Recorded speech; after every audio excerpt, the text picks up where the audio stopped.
How's it going, everybody? Welcome to Dad Does Tech. My name is Jake, and today we're talking about keyboards, and more specifically the MX mechanical keyboard by Logitech. Now, this keyboard I've been using for a few months now, and I think it's absolutely phenomenal. I love this keyboard. The one function that I've fallen in love with is going to be being able to switch between 1 and 3 devices. So 1, 2, and 3. I have 1 as my Mac, I have 2 as my Windows, and 3 I don't have set.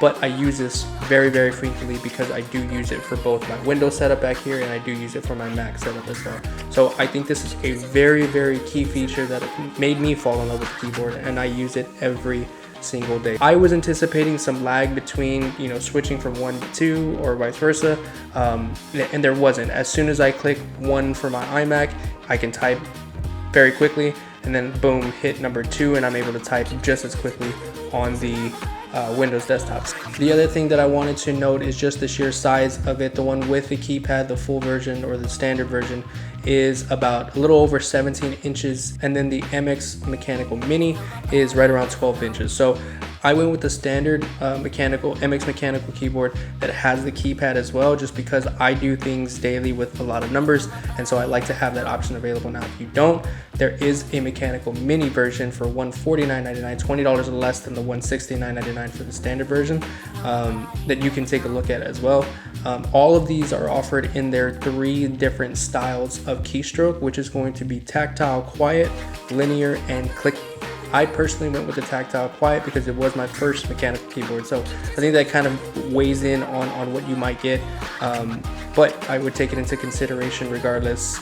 Even if you've had your fair share of mechanical keyboards and you know that the keystroke matters, it can be kind of audible if you're not used to it. If you're used to like a Mac keyboard that's very quiet, or even a laptop keyboard that's very quiet as well, it will be a difference, and you will be able to hear it a lot more audibly than you think.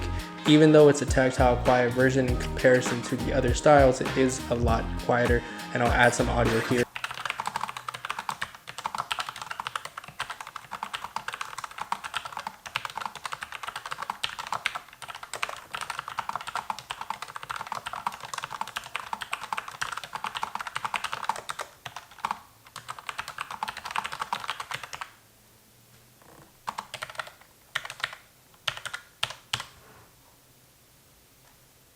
Really just comes down to a matter of what you're going to be using it for.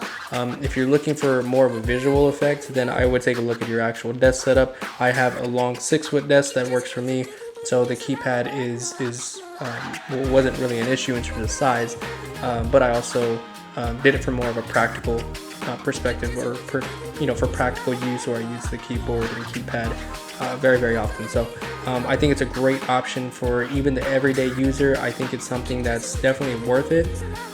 If you're looking for something of high quality or higher quality than the standard cheap plasticky keyboards that come with a lot of these desktops. So the backlighting can be adjusted on the keyboard itself through the function keys, and then you also have the option to adjust your backlighting in your Logitech settings through the app, where you can actually customize the different type of lighting settings that they offer. I would highly recommend this keyboard for sure.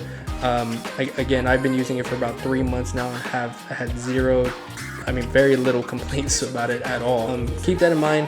I would love to hear y'all's feedback, so like, subscribe, and please comment. Definitely helps support my channel, so I really appreciate everyone joining, and I look forward to seeing you on the next upload. Take it easy.